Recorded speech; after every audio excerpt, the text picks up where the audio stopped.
Hello everyone, जय Hind, Vande Mataram. Welcome to अपनी शिक्षा। अभी तक हम लोग ने पेपर सॉल्व हम लोग ने सॉल्व किया था क्वेश्चन पेपर को, प्रैक्टिस सैंपल पेपर्स को सॉल्व करना शुरुआत की थी। और उन सैंपल पेपर्स ने हमने डिस्कस किया था कि हमारा पैटर्न क्या क्या है या फिर हमारे क्वेश्चंस कैसे कैसे आते हैं। सेक्शन हमारे टोटल नंबर का था 70 मार्क्स का। तो अभी हमने सेक्शन ए पूरा अपना डिस्कस कर लिया है। So now today we will discuss our section B. तो चलिए हम लोग डिस्कस करते हैं सेक्शन बी। एंड हमारा जो सेक्शन बी है वो हमारा था 2 मार्क्स का। Till now we have discussed 16 questions of MCQ. जिन्होंने नहीं देखा है वो जाके पिछले एमसीक्यूज वाले पैटर्न को देख लें। तो चलिए हम लोग सेक्शन बी से स्टार्ट करते हैं। तो हमारा सेक्शन बी का क्वेश्चन नंबर फर्स्ट या फिर हमारे सैंपल पेपर का क्वेश्चन नंबर 17। तो हमारा सैंपल क्वेश्चन क्या कह रहा है? In a given figure below parts A and B are the missing parts A and B are the missing sites from the cloning vector. तो हमारे कौन कौन से पार्ट सेक्शन मिसिंग है? ए और बी। देखिए यहाँ पर हमारा ए वाला है और यहाँ पर हमारा है बी। तो फर्स्ट क्वेश्चन क्या हमारा कह रहा है? Study the given and answer the following questions. तो हमें सबसे पहले क्वेश्चंस पे पढ़ने हैं, फिर उसके बाद हमारे सारे आंसर्स को पढ़ना है। तो क्वेश्चंस पे जाने के पहले अगर ये फिगर बेस्ड क्वेश्चंस हैं तो हमें हमारे दिमाग में आ जाना चाहिए कि हमारी फिगर किस चीज का है। हमारा ये फिगर है बेसिकली प्लाज्मिड का। और ये प्लाज्मिड क्या नाम दिया था? इस प्लाज्मिड को हमने दिया था नाम PBr322। ठीक है, अब हमारा ये क्वेश्चन क्या कह रहा है? हमारा ये क्वेश्चन कह रहा है कि फर्स्ट ऑफ ऑल हमें क्या करना है? हमें ए और बी को आइडेंटिफाई करना है। तो अगर हम इसमें देखने की कोशिश करें तो फर्स्ट ऑफ ऑल ये हमारा थोड़ा सा और डीप में डिस्कस करेंगे। ये ORI हमारा क्या है? ORI हमारा है ओरिजिन ऑफ रेप्लिकेशन। बेसिकली इसी ORI से हमारा जो ये प्लाज्मिड है ये क्या करता है? ये रेप्लिकेट करना स्टार्ट करता है। AMPR इसको क्या बोलेंगे? इसको बोलेंगे ampicillin tetracycline resistance gene, ampicillin resistance gene as well as tetracycline resistance gene. ये क्या है? एक को हम लोग बोलेंगे ampicillin resistance gene, ampicillin resistance gene, और एक क्या होगा? एक होगा टेट्रासाइक्लिन। ये दोनों हमारे क्या हैं? ये दोनों हमारे रेजिस्टेंस जीन हैं। और ये क्या प्रोवाइड करते हैं? ये प्रोवाइड करते हैं antibiotic resistance character to this plasmid. और प्लाज्मिड का हमारे नाम क्या है? PBr322। और ये वाला प्लाज्मिड हमारा कैसा है? ये वाला हमारा लैब में सिंथेसाइज किया हुआ प्लाज्मिड है। एंड इसको डिस्कवर किसने किया था? प्लाज्मिड एंड बुलेवर ने। तो ये हमारा थोड़ा सा इंट्रोडाइज के बारे में। अब हमारा पूछ रहे हैं कि ए और बी हमारे क्या क्या हैं। तो अगर हम बी को बताना चाहें कि ए और बी हमारा क्या क्या है, तो ये बी हमारा क्या हो जाएगा? बेसिकली बी हमारा है ROP। ये कौन सा जीन है? ये हमारा होगा ROP gene. And what is ROP gene? Basically ROP gene is responsible for the protein synthesis. ROP gene is responsible for the protein synthesis. Okay, and what is A? A हमारी क्या है? ए हमारी है recognition sites. चलिए यहाँ पे लिख लेते हैं। What is A? ए हमारी है रिकॉग्निशन साइट्स।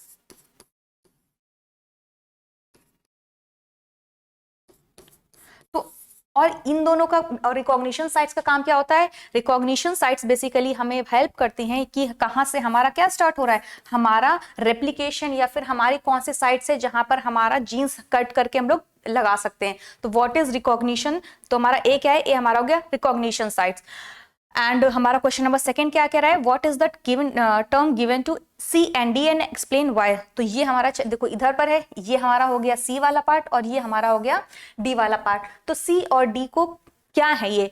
अगर हम इसको देखने की कोशिश करें तो CTTAAG, चलिए कोई बात नहीं, देखो CTTAAG, और ये जैसे इसके अपोजिट में क्या है? C के अपोजिट आ गया G, तो T के अपोजिट क्या आएगा? A। T के अपोजिट क्या आ जाएगा?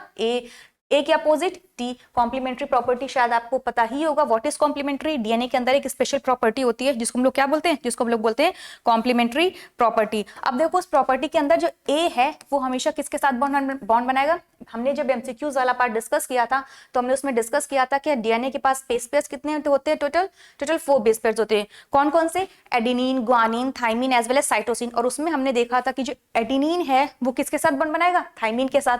और ये जो ग्वानिन है ये किसके साथ बॉन्ड बनाएगा? साइटोसिन के साथ। तो A किसके कितने बॉन्ड बनाता है? 2 हाइड्रोजन बॉन्ड्स। ग्वानिन कितने बॉन्ड बनाता है? 3 हाइड्रोजन बॉन्ड्स। तो देखियो T किसके साथ बॉन्ड बनाएगा? अगेन A किसके साथ? वेट, हाँ, टी किसके साथ बना रहा है, ए के साथ, टी किसके साथ बना रहा है, ए, और ए की क्या आ जाएगा, टी, फिर ए है तो क्या जाएगा, टी, और सी है तो क्या जाएगा, जी है तो क्या जाएगा, सी। हमें इस तरीके के क्या करता है, डीएनए के दो स्ट्रैंड्स बनते हैं और इसी को बोलते हैं कॉम्प्लीमेंट्री प्रॉपर्टी। अब देखो इधर से जब हमने रेड किया और इधर से रेड किया, दोनों साइड से रीड करने पर दोनों के दोनों क्या आ रहे हैं, सेम आ रहे हैं, और इन्हीं को हम लोग नाम देते हैं, इन्हीं को हम लोग नाम क्या देते हैं, चलिए सो क्वेश्चन नंबर इधर पे लिख लेते हैं सेकंड, इनको हम नाम देते हैं palindromic sequence, palindromic sequence. Okay, तो पैलिंड्रोमिक सीक्वेंस किसे कहते हैं, पैलिंड्रोमिक सीक्वेंसेस आर दो sequences which are read from forward direction और in backward direction, they are mean same. जैसे कि ये काफी पॉपुलर वर्ड है, जैसे कि आप एग्जाम्पल लेके देखते हैं, ये मैम है, ठीक है, आप इसको फॉरवर्ड डायरेक्शन से पढ़ो या बैकवर्ड डायरेक्शन से पढ़ो, ये दोनों के दोनों क्या होगा, दोनों के दोनों तरफ से पढ़ने पर सेम आ रहा है, तो this is the palindromic sequence. और हमारे पास जो रेस्ट्रिक्शन एंडोन्यूक्लियोज हैं वो भी क्या करते हैं, वो भी जब इनको कट करना होता है तो वो भी कुछ इसी तरीके का सीक्वेंस ढूंढते हैं। तो ये हमारा क्वेश्चन कितना था, ये हमारा क्वेश्चन था 2 मार्क्स का, ठीक है। एंड देखिए ये किसकी हम लोग बात कर रहे थे, हम ये बात कर रहे थे, देखिए वेक्टर क्या है, वेक्टर है हमारा PBR322, ये वेक्टर हमारा है PBR322। अगर इससे हम लोग देखने की कोशिश करें विजुअलाइजेशन के लिए, आपको थोड़ा सा ज्यादा क्लियर हो जाएगा, ये डायग्राम आपके डायरेक्टली एनसीईआरटी से ही है। तो देखिए यहाँ पे क्या हो गया, एम्फिसिलिन रेजिस्टेंस जीन, यहाँ पे क्या हो जाएगा, टेट्रासाइक्लिन रेजिस्टेंस जीन, ये आपका क्या है, ये आपका ORI, ओरिजिन ऑफ रेप्लिकेशन, यहाँ से स्टार्ट होता है, और इसके बाद एक छोड़ के ये हमारा क्या हो जाएगा, ये हमारा पूछा गया था कि इसी के बारे में पूछा गया था कि ये हमारा क्या है, ROP, एज वेल एज ये ए वाला सेगमेंट क्या हो जाएगा, ए वाला segment, these are the recognition sites, ये हमारी क्या है, ये हमारी रिकॉग्निशन साइट्स हैं। So this is question number 17। Let's is question number 18. The advent of birth control pills resulted in increased risk of STD, sexually transmitted disease. Assess the fact given above and present your opinion on it. Basically इस question में ये बोल रहे हैं, statement दिया हुआ है कि हमारे जो बर्थ कंट्रोल पिल्स है, but what are birth control pills, the pills which are used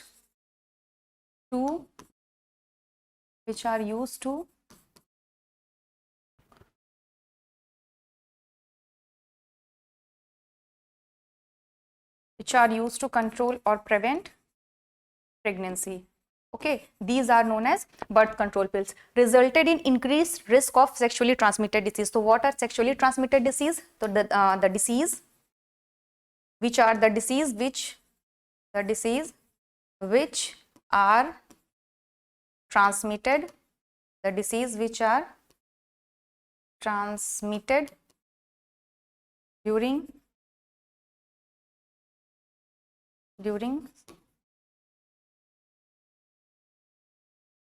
sexual intercourse, ठीक है, these are known as sexually transmitted diseases। तो इसमें बोला गया है कि अगर ये जो pills हैं, these are increase risk of STD। why? देखो ये क्वेश्चन आपको अपने आंसर्स ओपिनियन में करना है, तो इन्होंने ऐसा क्यों बोला, इस बेसिकली इस स्टेटमेंट को क्या करना है, हमें एलैबोरेट करना है। तो ऑब्वियस सी बात है, if the use of birth control pills increase होगा तो नंबर ऑफ क्या हो जाएंगे, प्रेगनेंसीज या फिर नंबर ऑफ बर्थ्स कंट्रोल हो जाएंगे, दैट्स अ गुड थिंग। और यही हमारा क्या, यही हमारा मोटो था, टू कंट्रोल आवर पॉपुलेशन। लेकिन उससे क्या हो रहा है, उससे बढ़ रहे sexually transmitted diseases. Why? Because अगर नंबर ऑफ प्रेगनेंसीज डिक्रीज हो रही हैं तो बट ऑब्वियस से क्या हो जाएगा, नंबर ऑफ इंटरकोर्स बढ़ेंगे, और जिसकी वजह से हमारे एसटीडीज क्या हो रहे हैं, लगातार बढ़ रहे हैं। हमारे कौन कौन से एसटीडीज होते हैं, अगर हम बात करें तो हमारे पास एक था जेनाइटल हर्पीज, तो दीज आर द सिफिलिस। तो हमारे पास ये क्या हो जाते हैं, ये हो जाते हैं सेक्सुअली ट्रांसमिटेड डिसीजेस। तो बट ऑब्वियस है कि जैसे जैसे number of birth control pills या फिर ये कह लो कि बर्थ कंट्रोल पिल्स मार्केट में ज्यादा अवेलेबल होंगे तो सेक्सुअली ट्रांसमिट डिसीज का खतरा ऑब्वियस सी बात है ज्यादा होगा। और ये होता क्यों है, इट हैपेंस ड्यू टू, ये होता क्यों है, it happens due to unprotected, it happens due to unprotected sites. Unprotect मतलब यहाँ पे क्या होता है, यहाँ पे कोई भी नंबर ऑफ, जैसे हम लोग पढ़ रहे थे, जैसे किसका यूज नहीं होता है, no use of condoms etcetera. इसी से क्या होता है, this leads to transfer of sexually transmitted diseases. तो ये आपको क्या करना था, ये आपको अपने वर्ड्स में एक्सप्लेन करना था। तो this is question number 18। Let's move to next question which is question number 19। तो क्वेश्चन नंबर 19 हमारा क्या कह रहा है, prior to a sports event blood and urine. देखो सीबीएसई ने कुछ क्वेश्चंस आपके डायरेक्टली टेक्स्ट बुक से रिलेटेड होते हैं एंड उनका क्या मोटो होता है कि आपके अंदर कितने ज्यादा अवेयरनेस है, उससे क्या होता है कि आपको कैसे कैसे क्वेश्चंस आप आंसर दे सकते हो, तो उससे थोड़ा सा वो ज्यादा रिलेट करके क्वेश्चन पूछना है। पिछला वाला क्वेश्चन भी हमारा थोड़ा सा रिलेट बेस्ड था, ये वाला क्वेश्चन भी ऐसे हुए है। देखो prior to a sports event blood and urine samples of a sport person are collected for drug test. मतलब जब कोई भी दैट स्पोर्ट इवेंट होता है तो जो भी स्पोर्ट्स एथलीट, स्पोर्ट्स पर्सन या फिर एथलीट्स होते हैं उनका क्या चेकअप होता है, उनका ब्लड एंड यूरिन चेकअप होता है। क्यों? ताकि ऐसा तो नहीं है कि वो ड्रग्स ले रहे हैं या फिर तो आगे चलिए क्वेश्चन पढ़ते हैं। Name the drugs authorities usually live for. मतलब ड्रग टेस्ट में वो क्या देखने की कोशिश करते हैं कि स्पोर्ट्स पर्सन कौन से फिर किस टाइप का ड्रग्स ले रहे हैं। तो इस तो जो स्पोर्ट्स पर्सन है ना वो अपनी परफॉर्मेंस को इनहेंस करने के लिए क्या लेते हैं, वो लेते हैं cocaine, cocaine as well as morphine. देखो ये दो ड्रग्स हैं जो कोई ना मतलब स्पोर्ट्स पर्सन क्या लेते हैं। जैसे फॉर एग्जांपल अगर उन्हें अपने आप को बूस्टअप रखना है तो हमें करना क्या चाहिए स्पोर्ट्स पर्सन को, वैसे तो उन लोगों को क्या करना चाहिए, एक रेगुलर एक्सरसाइज करनी चाहिए, रेगुलर उन लोगों को स्टेमिना इंक्रीज करने के लिए। लेकिन कुछ स्पोर्ट्स पर्सन क्या करते हैं, ड्रग ले लेते हैं और हमें पता है ड्रग्स क्या करते हैं, ड्रग्स हमारे किस पे इफेक्ट करते हैं, ड्रग्स हमारे इफेक्ट करते हैं या फिर कुछ ड्रग्स जीआईटी पे इफेक्ट करते हैं, मतलब गैस्ट्रोइंटेस्टाइनल ट्रैक्ट पे, कुछ इफेक्ट करते हैं हमारे सीएनएस वाले पार्ट में। तो ये वाले दोनों ड्रग्स मेनली किस पे इफेक्ट करते हैं, सीएनएस वाले पार्ट में। सीएनएस मतलब क्या होता है, सेंट्रल नर्वस सिस्टम। अगर कोई भी ड्रग्स हमारे सीएनएस वाले पार्ट पे इफेक्ट करेगा तो but obviously central nervous system पे इफेक्ट करेगा तो पूरी बॉडी पे क्या करेगा, कहीं ना कहीं कंट्रोल करेगा। तो ये दोनों ड्रग्स डायरेक्टली हमारे सीएनएस पे इफेक्ट करते हैं और सीएनएस पे इफेक्ट करने के बाद होता क्या है बॉडी में एक तरीके की क्या होती है, इंक्रीज्ड एनर्जी फील होती है। बॉडी में क्या फील होती है, इंक्रीज्ड एनर्जी। और अगर मैच के पहले अगर ये ड्रग्स वगैरह वैसे तो अलाउड नहीं है बट अगर कोई ड्रग्स वगैरह लेते हैं तो उनको फील होगा कि that they have increased energy, और अगर इंक्रीज्ड एनर्जी होगी तो उनके खेलने के लिए क्या हो जाएगा, स्टेमिना इंक्रीज हो जाएगा। दैट इज वाई कुछ स्पोर्ट्स पर्सन क्या करते हैं, ड्रग्स वगैरह लेने लगते हैं। Why there is need to conduct a such test, ताकि ऐसा तो नहीं कि कोई कोकीन या फिर मॉर्फिन ले रहा हो और इस पे किस पे इफेक्ट करते हैं, हमारे सीएनएस पे। एक्चुअली हमारे बॉडी में एक डोपामिन, हमारे बॉडी में एक केमिकल रिलीज होता है which is known as dopamine. तो ये क्या करते हैं, ये वाले हार्मोन इस डोपामिन रिलीज पे क्या करते हैं, इंटरफेयर करते हैं। अगर ये डोपामिन रिलीज पे इंटरफेयर करेंगे तो वही है कि वो क्या करेगा, बॉडी पे कहीं ना कहीं इंक्रीज कैसे इंक्रीज बॉडी में एनर्जी हो रही है उस पर वर्क करता है। तो ये भी क्वेश्चन क्या था, थोड़ा सा रिलेट बेस्ड क्वेश्चन था कि अगर ड्रग टेस्ट है तो आपको ड्रग टेस्ट के नाम पता होने चाहिए, फिर हमारे जो भी चैप्टर में जो भी ड्रग से रिलेटेड जितने भी ड्रग्स दिए हैं वो आपको क्या होना चाहिए, वो आपको पता होना चाहिए। So this is question number 19. Next question is question number 20. So which one is the regulatory gene? Also name the inducer molecule. तो हाँ, जब हमने MCQ किया हुआ था तो उसमें हम लोग ने पढ़ा हुआ था थोड़ा सा इनिशिएशन के बारे में। आई डिडंट रिमेंबर कि हम लोग का कौन सा वो MCQ था, बट हमने थोड़ा सा उधर पे पढ़ा हुआ था कि जैसे ट्रांसक्रिप्शन के कितने टोटल होते हैं, ट्रांसक्रिप्शन के कितने मतलब प्रोकैरियोट्स में ट्रांसक्रिप्शन के टोटल 3 स्टेप्स होते हैं। कौन कौन से, initiation, elongation as well as termination. तो इस क्वेश्चन में उसी से रिलेटेड है। हमने वहां पे एक और नाम का जिक्र किया था, वो क्या था, वो हमारा था लैक ओपेरॉन, लैक ओपेरॉन। तो ये हमारा क्या है, ये हमारा बेसिकली है लैक ओपेरॉन। देखो इन्होंने क्वेश्चन यहाँ पे सेकंड पे दे रखा है, बट इन्होंने पूछा है what which one is a regulatory gene. इन सब में रेगुलेटरी जीन कौन सा है, तो इन सब में अगर हम बात करें तो हमारा रेगुलेटरी जीन कौन सा है, हमारा रेगुलेटरी जीन है हमारा ये वाला। तो इस क्वेश्चन का आंसर क्या होगा, I is the regulatory gene.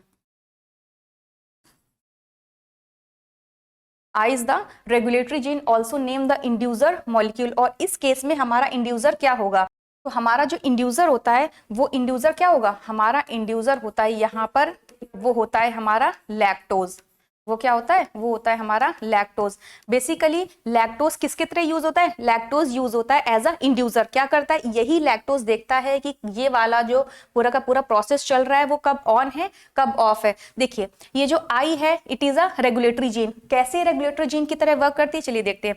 Basically ये क्या करती है, जीन है तो बट ऑब्वियस है, अगर हमें सेंट्रल डोग्मा पता है तो डीएनए से क्या बनता है, डीएनए से आरएनए बनता है, आरएनए से क्या बनती है, प्रोटीन बनती है। This is our central dogma. तो देखो ये वाला पार्ट क्या हो गया, हमारा जीन है। तो ये क्या प्रोड्यूस करेगी, कुछ ना कुछ प्रोटीन प्रोड्यूस करेगी। तो ये जो प्रोटीन प्रोड्यूस करती है दैट इज नोन एज, ये हमारी कौन सी प्रोटीन होती है, ये हमारी होती है कौन सी, रिप्रेसर प्रोटीन। इसका नाम क्या हम लोग दे देंगे, रिप्रेसर प्रोटीन। ये क्वेश्चन नंबर सेकंड का आंसर ही एक्चुअली हम लोग दे रहे हैं, रिप्रेसर प्रोटीन। हमारा क्वेश्चन नंबर सेकंड क्या कह रहा है, क्वेश्चन नंबर सेकंड कह रहा है कि why is lac operons regulation refers to as negative. अब देखो ये जो नेगेटिव रेगुलेशन और पॉजिटिव रेगुलेशन है यही किस ऑन और ऑफ के टर्म्स में आता है। Why is lac operons regulation refer to as negative regulation, क्यों, बिकॉज देखो रिप्रेसर प्रोटीन है, ये रिप्रेसर प्रोटीन क्या करती है कि इसको कहीं ना कहीं क्या करना है, बाइंड अप होना है। तो इसके पास दो ऑप्शन है, ऐसे तो पूछा एक ही गया है बट हम थोड़ा सा दोनों चीजें क्लियर करते हुए चलेंगे। This is P I as well as inducer, this is P, this is O operator, and ये क्या है हमारा जेड वाई और ए। तो ये हमारा क्या है, ये हमारा ऑपरेटर जीन है, जेड वाई ए हमारे क्या है, ये हमारे हैं स्ट्रक्चरल जीन। तो स्ट्रक्चरल जीन हमारे पास 3 है। तो देखो अगर ये जो रिप्रेसर प्रोटीन है आई, जो रेगुलेटरी जीन है, ये क्या प्रोड्यूस कर रही है, रिप्रेसर प्रोटीन। देखो यहाँ पे क्या होता है कि रिप्रेसर एमआरएनए पहले प्रोड्यूस करती है। ये कौन सा है, ये वाला है रिप्रेसर एमआरएनए, क्योंकि हमें पता होना चाहिए कि अभी मैंने बताया कि डीएनए से क्या बनता है, पहले डीएनए से बनता है आरएनए। तो ये क्या हो जाएगा, रिप्रेसर एमआरएनए, और रिप्रेसर एमआरएनए से बनती क्या है, प्रोटीन। तो अब देखो इस रिप्रेसर प्रोटीन को कहीं ना कहीं बाइंड करना है। तो अगर हमारे मीडियम में लैक्टोज नहीं है, देखो 2 केसेस होते हैं, चलो इसको हम लोग अपना मान लेते हैं केस नंबर 1, इसको हम लोग एज्यूम कर लेते हैं केस नंबर 2। अगर इस मीडियम में लैक्टोज नहीं है तो इस मीडियम में क्या हो जाएगा हमारा, अगर इस मीडियम में हमारा क्या है, इस मीडियम में हमारा लैक्टोज एब्सेंट है। ये केस नंबर 1 के लिए ले रहे हैं कि इस मीडियम में क्या है, हमारा लैक्टोज एब्सेंट है। ये किसके लिए है, ये हमारा केस नंबर 1 के लिए। अगर लैक्टोज एब्सेंट है तो लैक्टोज किसकी तरह वर्क करता है, एज अ इंड्यूसर। इंड्यूस करने के लिए कुछ है नहीं है, मतलब एज अ इंड्यूसर वर्क करता है, और यहाँ पे लैक्टोज एब्सेंट है। तो ये क्या करेगा, ये रिप्रेसर प्रोटीन सीधे से बाइंड किसके साथ करेगी, जाके ऑपरेटर जीन के साथ। और जैसे ही ये और रिप्रेसर प्रोटीन किसके साथ बाइंड कर गई, ऑपरेटर जीन के साथ, और बाइंड करते ही क्या हो जाएगा, ये पूरा का प्रोसेस क्या हो जाएगा, स्विच्ड ऑफ हो जाएगा। मतलब ये आगे वर्क नहीं करेगा, ये प्रोसेस क्या हो जाएगा, ये हो जाएगा स्विच्ड ऑफ। ठीक है, और फिर नेक्स्ट देखते हैं। अगर ये वाले की बात करें, सेकेंड वाले की, फिर से वही सेम केस होगा। वेट, ऐसे चलिए देखते हैं। तो फिर से यही होगा, ये क्या हो जाएगा, ये क्या बनाएंगे, रिप्रेसर एमआरएनए, फिर ये क्या बनाएगी, रिप्रेसर प्रोटीन। ये हमारी रिप्रेसर प्रोटीन है, लेकिन इस बार हमारे मीडियम में क्या है, इस बार हमारे मीडियम में क्या प्रेजेंट है, लैक्टोज प्रेजेंट है। इस बार हमारे मीडियम में लैक्टोज प्रेजेंट होने की वजह से ये लैक्टोज क्या कर जाएगा, लैक्टोज इस रिप्रेसर प्रोटीन के साथ बाइंड कर जाएगा। ये हमारा क्या है, ये हमारा है लैक्टोज। मीडियम में लैक्टोज प्रेजेंट है और लैक्टोज किसके साथ बाइंड कर जाएगा, रिप्रेसर प्रोटीन के साथ। और जैसे ही ये हमारा लैक्टोज रिप्रेसर प्रोटीन के साथ बाइंड कर गया, और अब इस बार ही ऑपरेटर जीन के साथ बाइंड नहीं करेगा, और क्योंकि इस बार ये ऑपरेटर जीन के साथ बाइंड नहीं करेगा तो अब ये क्या हो जाएंगे, ये जो जीन है ZYA, ये अपने आप को एक्सप्रेस करने के लिए पूरी तरह से क्या है, पूरी तरह से फ्री है। तो ये वाला क्या हो जाएगा, ये वाला हो जाएगा ये लैक एमआरएनए, ये वाला क्या हो जाएगा, ये वाला हो जाएगा हमारा लैक एमआरएनए, और लैक एमआरएनए क्या बनाएगा, प्रोटीन बनाएगा। तो ये Z क्या बनाएगा, Z बनाता है हमारा बीटा गैलेक्टोसाइडेज, बीटा गैलेक्टोसाइडेज। ठीक है, और ये Y क्या बनाता है, Y हमारा बनाता है परमिएज। Y क्या बनाता है, परमिएज। और A क्या बनाता है, A हमारा बनाता है ट्रांसएसिटाइलेज। ठीक है, तो ये क्या हो जाएगा, अगर यहाँ पर मीडियम में क्या नहीं प्रेजेंट है, मीडियम में लैक्टोज नहीं प्रेजेंट है, और मीडियम में लैक्टोज अगर प्रेजेंट है तो इसमें क्या बोला गया कि why is lactose regulation refers to as negative regulation. क्यों बोला गया है, बिकॉज अगर यहाँ पे मीडियम में नहीं प्रेजेंट होगा तो ये ऑपरेटर के साथ बाइंड कर जाएगा, और अगर ऑपरेटर के साथ बाइंड कर गया तो ये वाली जो हमारे स्ट्रक्चरल जीन है ये आगे ट्रांसलेट नहीं हो पाएंगे, इनका ट्रांसलेशन नहीं हो पाएगा। तो इस क्वेश्चन के साथ हमने पूरा अपना क्या कॉन्सेप्ट क्लियर कर लिया, हमारा कॉन्सेप्ट लैग ओपेरॉन वाला पूरी तरह से क्लियर हो चुका है। सो चीजों को हम यही कोशिश करेंगे कि अगर हम एक कोई चीज पढ़ रहे हैं तो हम क्या करें, दूसरी चीजों को क्लियर करते हुए चले, ताकि हमारे लिए क्या हो जाएगा, हमारे लिए ज्यादा क्लियरेस्ट हो जाएगी, मतलब ज्यादा अच्छे से टॉपिक्स हमें कवर अप होते चलेंगे, रिवाइज होते चलेंगे। So let's move to the next question. This is question number 21। चलो क्वेश्चन नंबर 21 क्या कह रहा है, given below is an ecological pyramid. ये हमारा क्या है, ये वाला हमारा है इकोलॉजिकल पिरामिड। हमारा ये जो दे रखा है ये कौन सा इकोलॉजिकल पिरामिड। तो when each bar represent a trophic level, इससे भी रिलेटेड हमने क्वेश्चन, एक पिरामिड से रिलेटेड क्वेश्चन हमने कहाँ पे देखा था, एमसीक्यू वाले फॉर्मेट में देखा हुआ था। तो उधर पे मैंने आपको एक्सप्लेन किया था कि एग्जैक्टली पिरामिड कहते किसे या फिर पिरामिड बनता कैसा है। क्वेश्चन क्या कह रहा है, identify the type of ecological pyramid. Question number 1 हमारा क्या रहा है, क्या कह रहा है कि ये किस टाइप का इकोलॉजिकल पिरामिड है, हमें इसको आइडेंटिफाई करना है। तो सबसे पहले चलिए देखते हैं यहाँ पर क्या क्या मतलब दिया हुआ है। ये हमारा क्या है, ये हमारा है प्राइमरी प्रोड्यूसर, फिर हमारा क्या है प्राइमरी कंज्यूमर। देखो इधर पे नंबर ऑफ प्राइमरी प्रोड्यूसर्स, देखो वेट फॉर अ मोमेंट, एक होती है हमारे पास फूड चेन, एक होती है हमारे पास क्या होती है फूड चेन। अगर फूड चेन आपको पता हो तो फूड चेन कैसे बनती है, मतलब हर एक ट्रॉपिक लेवल में, ट्रॉपिक लेवल किसे कहते हैं, मतलब सबसे पहले हमारी क्या होगी, ग्रास हो गई। ग्रास हमारा क्या है, ग्रास हो जाएगी हमारी प्रोड्यूसर, ठीक है, ग्रास हमारी होगी प्रोड्यूसर। इस पे इसको मतलब इसको किसने खाया, चलो ले लेते हैं गोट ने, और ऐसे ही एक रैंडम सा ले लेते हैं, गोट को किसने खाया, लायन ने। तो ये हमारा क्या हो जाएगा, ये हमारा हो जाएगा प्रोड्यूसर, ये हमारा हो जाएगा कंज्यूमर, लेकिन प्राइमरी कंज्यूमर, ये वाला हमारा सेकेंडरी कंज्यूमर। बेसिकली लायन और मैन तो टर्शरी में आते, लेकिन हमने चेन छोटी सी ली है तो चलो उसको हमने क्या ले लिया, सेकेंडरी कंज्यूमर। तो कहीं ना कहीं प्रोड्यूसर ने प्रोड्यूस किया, और प्रोड्यूसर्स प्रोड्यूस कहां से करते हैं, with the help of energy of the sun. Sun की एनर्जी से लेके प्रोड्यूसर ने प्रोड्यूस किया, इनडायरेक्टली मतलब है यहाँ पे फोटोसिंथेसिस प्रोसेस हुआ, फिर इसको खाने वाले कौन थे, गोट और फिर लायन। तो जो प्राइमरी प्रोड्यूसर्स है इस केस में क्या कह रहे हैं कि प्राइमरी प्रोड्यूसर्स का नंबर कम है, वेयरएज प्राइमरी कंज्यूमर्स का नंबर ज्यादा है, प्राइमरी कंज्यूमर्स का नंबर हमारा ज्यादा है। तो ये बोला गया कि किस टाइप का इकोलॉजिकल पिरामिड है, तो ये वाला हमारा कैसा इकोलॉजिकल पिरामिड है, ये हमारा है इन्वर्टेड। जब भी हमारे नंबर ऑफ प्रोड्यूसर्स कम होते हैं और नंबर ऑफ कंज्यूमर ज्यादा होते हैं, तब हम क्या बोलते हैं, तब बोलते हो इसे इन्वर्टेड पिरामिड। अगर यहीं पर नंबर ऑफ प्राइमरी प्रोड्यूसर्स ज्यादा होते और नंबर ऑफ प्राइमरी कंज्यूमर्स इससे कंपैरेटिवली कम होते, तो वो तो हमारा वैसे ही नॉर्मल पिरामिड होता है। इसको क्या बोलते हैं, इसको बोलते हैं इन्वर्टेड पिरामिड, ठीक है। नेक्स्ट क्या कह रहे हैं, give one example of pyramid of number and pyramid of biomass in such cases. मतलब क्या है कि अगर ये वाला इन्वर्टेड पिरामिड है, inverted pyramid I think clear हो गया होगा क्यों इन्वर्टेड बोला गया, बिकॉज नंबर ऑफ प्रोड्यूसर्स क्या हो रहा है, नंबर ऑफ प्रोड्यूसर्स कम है, और ये वाले बार में नंबर ऑफ, इस वाले बार में क्या है, नंबर्स ऑफ कंज्यूमर्स ज्यादा हैं। अब इन्होंने बोला गया है कि अगर ये वाला ये है तो हमें क्या करना है, pyramid of number as well as pyramid of biomass inverted के केस में। मतलब इन्होंने क्या पूछा है कि इन्वर्टेड पिरामिड का कौन, दो हमें एग्जाम्पल देने, किसका किसका, एक हमें देना है पिरामिड ऑफ नंबर का, पिरामिड ऑफ नंबर का, और इसका में किसका देना है, पिरामिड ऑफ बायोमास का, पिरामिड ऑफ बायोमास, ठीक है। देखो pyramid of number as well as pyramid of biomass. तो ये जो पिरामिड ऑफ नंबर है ये देखो ये कहाँ पे वैल्यूड होगा वो, और पिरामिड ऑफ बायोमास कहाँ पे वैल्यूड होगा। तो जो पिरामिड ऑफ बायोमास, अच्छा बायोमास का मतलब ये है कि जहाँ पे प्रोडक्शन करने वाले कम हो और कंज्यूमर ज्यादा हो, तो ये कहाँ पे वैल्यूड होता है, ये हमारा वैल्यूड होता है पॉन्ड इकोसिस्टम में। इकोसिस्टम पढ़ के रखा हुआ है हम लोगों ने, इकोसिस्टम कितने टाइप के होते हैं, इकोसिस्टम नेचुरली दो टाइप के होते हैं, एक होते हैं टेरेस्ट्रियल और एक होते हैं एक्वाटिक। तो पॉन्ड इकोसिस्टम हमारा किसका एग्जांपल हो जाएगा, एक्वाटिक इकोसिस्टम का। तो जो पॉन्ड इकोसिस्टम है इसमें जो पिरामिड ऑफ बायोमास है इसका हमें जो बनता है वो क्या होता है, वो तो इन्वर्टेड पिरामिड। अगर हम पिरामिड ऑफ मतलब पॉन्ड इकोसिस्टम की बात करें तो इसमें प्रोड्यूसर्स कौन से होते हैं, इसमें प्रोड्यूसर्स होते हैं फाइटोप्लैंक्टन, पे नहीं जगह, देखिए क्या होता है, प्रोड्यूसर्स होते हैं फाइटोप्लैंक्टन, और उस पे डिपेंडेंट कौन से होते हैं, वो होते हैं ज़ूप्लैंक्टन्स।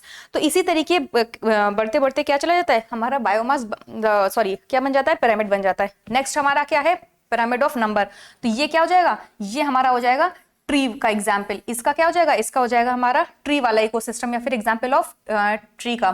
कैसे, देखो एक ट्री हाँ, एक ही तो रहता है, लेकिन अगर उसमें कंज्यूमर्स की बात करें, उसमें बहुत छोटे छोटे ऑर्गेनिजम्स रहते हैं, मेनी टाइप्स ऑफ बर्ड्स रहती हैं। वो बर्ड्स क्या करती हैं, उसी ट्री पे डिपेंडेंट होती हैं। जो माइक्रो ऑर्गेनिज्म होते हैं वो भी क्या होते हैं, उसी ट्री पे डिपेंडेंट होते हैं। तो इस केस में अगर हम नंबर की बात करें तो ट्री तो एक है हमारा, लेकिन उस पर जो डिपेंडेंट, उस पर जो रहने वाले ऑर्गेनिजम्स है वो ज्यादा होते हैं। तो ये एग्जाम्पल क्या हो गया, पिरामिड ऑफ नंबर का एग्जाम्पल हो जाएगा पॉन्ड इकोसिस्टम, और पिरामिड ऑफ बायोमास का एग्जाम्पल हो जाएगा हमारा ट्री। तो this is about for the question, hope so that आपको क्लियर हो गया होगा। This is question number 21। Let's move to the next question which is our question number 22। अच्छा हाँ, हमने कोई स्टार्टिंग में पढ़ा हुआ था कि हमारा क्या हो जाएगा, हमारे आएंगे इंटरनल ऑप्शंस। मतलब उन्होंने बोला था कि कोई भी ओवरऑल चॉइस नहीं है, बट आपको इंटरनल चॉइसेस दी जाएंगी। जैसे अभी हम लोगों ने डिस्कस किया हमारा क्वेश्चन नंबर 21, तो क्वेश्चन नंबर 21 में या फिर मतलब ये वाला अटेम्प्ट करो या फिर ये वाला अटेम्प्ट करो। चलो हम लोग देख लेते हैं, ये वाला और ये वाला, ये भी हमारा सेम इकोलॉजी यूनिट का है और ये वाला भी सेम हमारा इकोलॉजी यूनिट का है। तो हमारा क्वेश्चन क्या कह रहा है, what is the difference between net and gross primary productivity. हमारा नेट और ग्रॉस प्राइमरी प्रोडक्टिविटी का बेसिकली नेट प्रोडक्टिविटी और ग्रॉस प्राइमरी प्रोडक्टिविटी में क्या डिफरेंस होता है। तो सबसे पहले हमें प्रोडक्टिविटी समझना होगा। और दूसरा क्वेश्चन क्या कह रहा है, why primary productivity varies in different types of ecosystem. तो इस पहले का क्वेश्चन एक्सप्लेन पहले, तो पहले वाले क्वेश्चन का एग्जांपल आंसर देखते हैं। पहला क्या कह रहा है कि एक होती है हमारी नेट प्राइमरी प्रोडक्टिविटी और दूसरी क्या होती है, दूसरी हमारी होती है ग्रॉस प्राइमरी प्रोडक्टिविटी। पहली होती है हमारी नेट प्राइमरी प्रोडक्टिविटी, दूसरी होती है हमारी ग्रॉस प्राइमरी प्रोडक्टिविटी। देखो प्रोडक्टिविटी किसे कहते हैं, जितना भी बायोमास हमारे प्लांट प्रोड्यूस कर रहे हैं वो किस रेट से प्रोड्यूस कर रहे हैं। मतलब एक साल में इतना है तो नेक्स्ट ईयर में उसका कितना होगा। तो रेट हम लोग देखो कहीं भी रेट किससे डिफर कर, मतलब किससे मेजर करते हैं, टाइम के रेफरेंस में, कि किस टाइम पे कितना कितना कितना किसका क्या होगा। तो जैसे मान लो कि हमारा ये वाला जैसे मान लो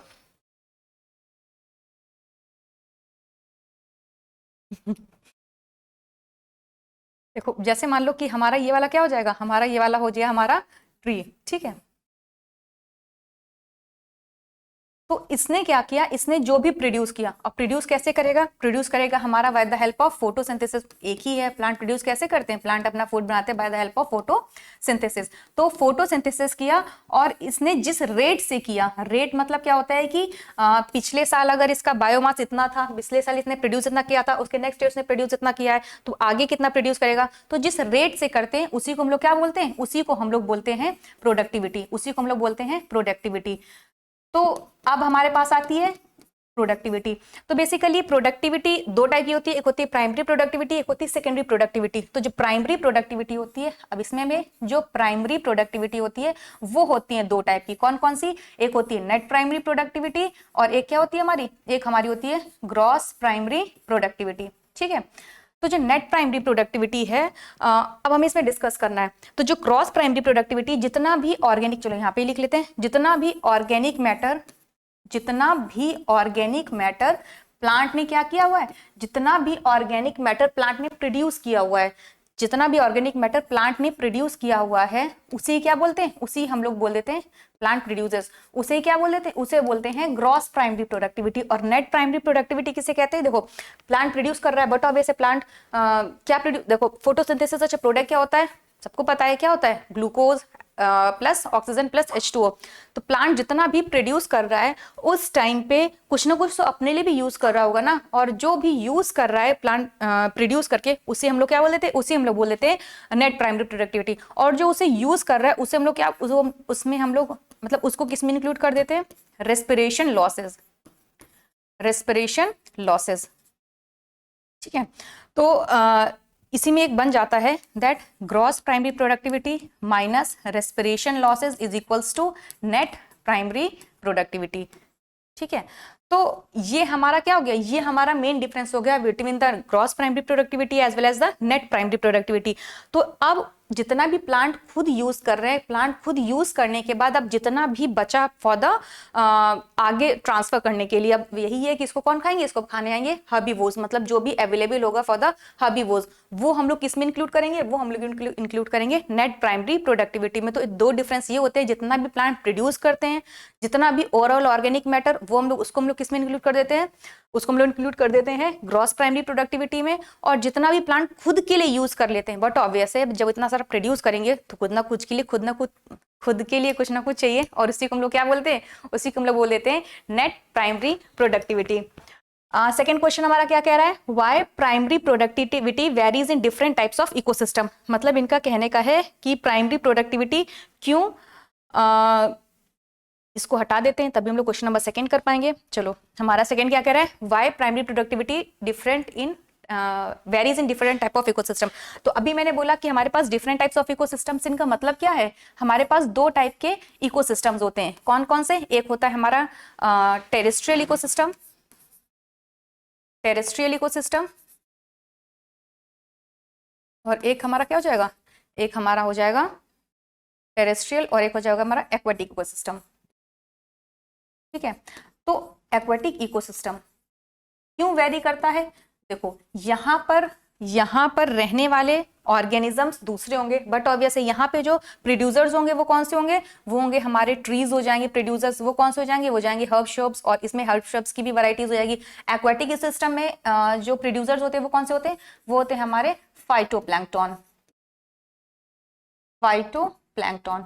ठीक है, तो कहने का मतलब ये है कि जितने भी ट्रीज हैं और जितना भी हर्ब शब्द जितने भी मतलब जितने भी हैं नंबर में, तो इनका नंबर अगर ज्यादा होगा तो यहाँ पे प्रोडक्शन ज्यादा होगा, इनका नंबर अगर ज्यादा होगा तो यहाँ पे प्रोडक्शन ज्यादा होगा। दूसरा, इनको प्रोडक्शन करने में हेल्प कौन कर रहा है, इनको प्रोडक्शन करने में हेल्प कर रहा है हमारा सन, क्योंकि एनर्जी तो यहीं से ही आ रही है। तो अगर इनको एनर्जी ज्यादा मिलेगी तो बट ऑब्वियसली यहाँ पे प्रोडक्शन ज्यादा होगा, और यहाँ पे एनर्जी ज्यादा मिलेगी तो यहाँ पे प्रोडक्शन ज्यादा होगा। तो अब समझ में आ चुका होगा आपको कि क्यों इकोसिस्टम पे जो प्रोडक्टिविटी है वो डिफर करती है, क्योंकि नंबर ऑफ जो प्रोड्यूसर्स हैं, नंबर ऑफ प्रोड्यूसर्स जैसे कि ट्रीज यहाँ पे हो गया, हर्ब श्रब्स हो गए, तो इसमें क्या होता है टेरेस्ट्रियल इकोसिस्टम में कंपैरेटिवली ज्यादा रहते हैं। सन का क्या यहाँ पे हो गया, सन का एनर्जी इनको अच्छी खासी मिलती है। एक्वेटिक की बात करें तो कुछ रहते हैं बहुत ज्यादा डीप डाउन में, मतलब यहाँ पे ओशंस वगैरह में देखो तो कुछ बहुत ज्यादा डीप डाउन पे रहते हैं, कुछ रहते हैं जो फ्लोटिंग मतलब ऊपर ही रहते हैं। तो जो ऊपर रहते हैं उनको तो चलो मिल जाता है सन, लेकिन जो डीप डाउन पे रहते हैं वाटर पे, उनको यहाँ पर सन की एनर्जी नहीं मिल पाती, जिसकी वजह से प्रोडक्शन भी इतना ज्यादा नहीं हो पाता है। तो और फिर कुछ होता है, एक तो हमारा एनर्जी वाला हो गया, दूसरा क्या हो गया कि टेम्परेचर भी तो वेरी करेगा। यहाँ पर टेम्परेचर दूसरा हो सकता है, ऑप्टिमम या फिर रिक्वायर्ड टेम्परेचर हो, यहाँ पर एक्वेटिक ऑप्टिमम या फिर रिक्वायर्ड टेम्परेचर पूरा का पूरा मेंटेन ना हो पा रहा हो।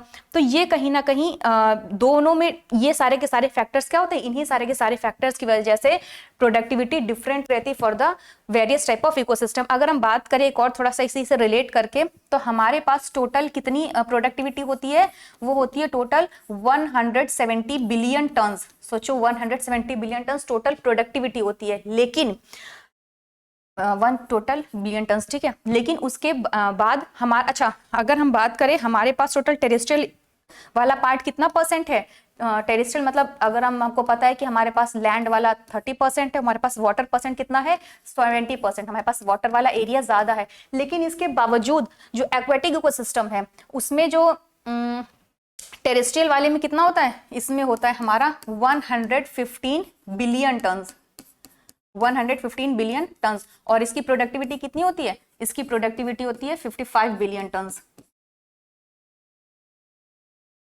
सोचो इसका एरिया ज्यादा होने पर, या मतलब इसका जो एरिया है वो कम हुआ है, उसका एरिया ज्यादा है, लेकिन इसके बावजूद प्रोडक्शन कहाँ पे ज्यादा हो रहा है, उसके बावजूद प्रोडक्शन हमारे टेरेस्ट्रियल वाले पार्ट में ज्यादा हो रहा है। और ये क्यों हो रहा है, बिकॉज हमारा टेम्परेचर भी वेरी करेगा, हमारा क्या वेरी करेगा, एनर्जी मतलब जो सन की सोर्स, एनर्जी का सोर्स है सन, वहां पे जो सन रेज हो सकता है नीचे नहीं जा पा रही हो सकता है, मतलब हो क्या सकता है, बट ऑब्वियसली ओशंस में नीचे नहीं जा पाते और इनको आसानी से अवेलेबल हो जाती है।